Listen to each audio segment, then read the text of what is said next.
Have you ever had that feeling where the color just seems to drain out of your life? When the things that used to bring you this incredible joy now just feel flat? Well, that's not just you being in a bad mood. What we're going to talk about today is a story about a chemical heist, a full-on hostile takeover happening right inside your own head. And it all kicks off with one simple, really frustrating question. I mean, it's a deeply personal question, right? That feeling of going from being super passionate and driven to just, going through the motions. The science behind this is all about what happens when our brain's finely tuned reward system gets completely hijacked. So, to really get what's going on here, let's meet someone. Let's talk about Ahmed. His journey through this internal battle, it's based on the real, hard science of what happens to our brains under pressure. And I have a feeling it's a story that might sound pretty familiar to some of you. So, Ahmed was at the absolute top of his game. Professionally, he was the guy who could crack any difficult problem. Personally, he found pure bliss on the side of a mountain. Every single success, whether it was a perfectly written line of code or reaching a hard-won mountain peak, gave him this powerful hit of pleasure and achievement. He was, for sure, thriving. And that amazing feeling Ahmed loves so much? Well, it has a name. Dopamine. You should think of dopamine as your brain's internal coach, the one on the sidelines cheering you on. It's the chemical that screams, "Yes, that was awesome, let's do that again."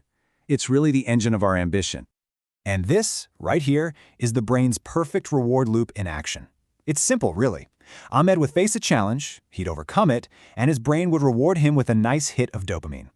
Now, this didn't just feel good, it was crucial because it motivated him to seek out the next challenge. It's this beautiful, self-sustaining loop of effort and reward. But this perfect little system started to fray at the edges. The demands at Ahmed's job just ramped up like crazy. We're talking ridiculously long hours, impossible deadlines, and this constant simmering pressure. His work environment went from being a challenging puzzle to a relentless, soul-crushing grind. And all this constant pressure brought a new chemical into our story, cortisol. So if dopamine is our hero, cortisol is the hijacker. Think of it as your body's emergency alarm system. A little bit now and then is totally fine, but when that alarm is just ringing nonstop, it starts causing some serious collateral damage. Okay, check this out, because this slide shows the takeover so clearly. On the left, you've got Ahmed's healthy, happy brain. On the right, the brain under siege. The constant flood of cortisol actually makes the brain's dopamine receptors less sensitive. It's like the stress alarm is so deafeningly loud, you can't even hear the quieter, happier signal of the reward. Your motivation just plummets, and your brain starts desperately looking for any shortcut it can find to feel good. And for Ahmed, this wasn't some gradual fade. It was like a switch was flipped. He'd solve a massive coding problem, something that a few months ago would have had him buzzing for days, and he just felt nothing. The reward part of that perfect loop was completely broken. And the consequences just cascaded from there. The whole dopamine pipeline was disrupted, so the pleasure from his passions, it just vanished. Motivation for anything that required real effort, totally gone. And in that empty space, this craving for easy, instant gratification started to grow, leading to all these new, unhealthy habits. And remember his greatest passion, the mountains? The very idea of climbing became a source of dread. The effort that once promised this huge dopamine payoff now just seemed like, just a lot of effort. His brain, now way less sensitive to that reward, saw absolutely no point in the climb anymore. So what filled that void? Things that offered a quick, cheap hit of dopamine without any of the real work. Sugary, fatty foods, the endless, mind-numbing scroll of a social media feed. These things gave a temporary patch for a brain that was starved of its usual, meaningful rewards. And this quote just completely nails it. His brain wasn't getting the deep satisfaction it was used to from meaningful work, so it started demanding junk food for the reward system. Faster, easier, but totally hollow substitutes that, in the end, never truly satisfied him. This chart, wow, it really shows the dangerous shift in his life's portfolio. Just look at that.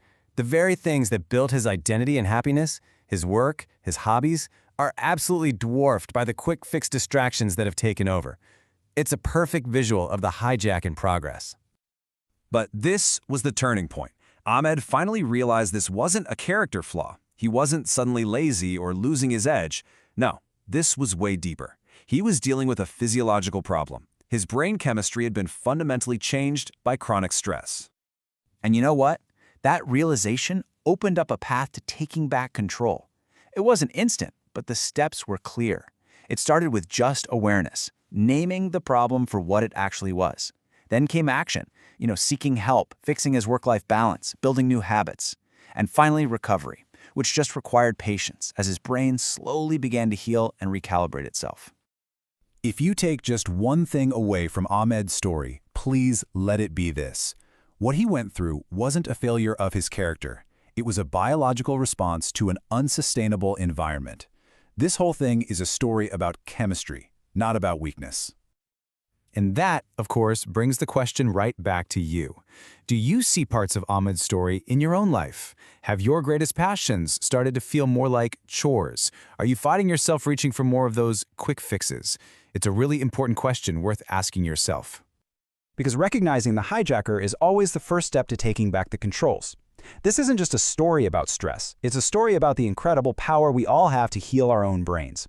Understanding the science, that's your first tool. And if you want to add some more tools to your mental toolkit, make sure you subscribe. We'll see you in the next one.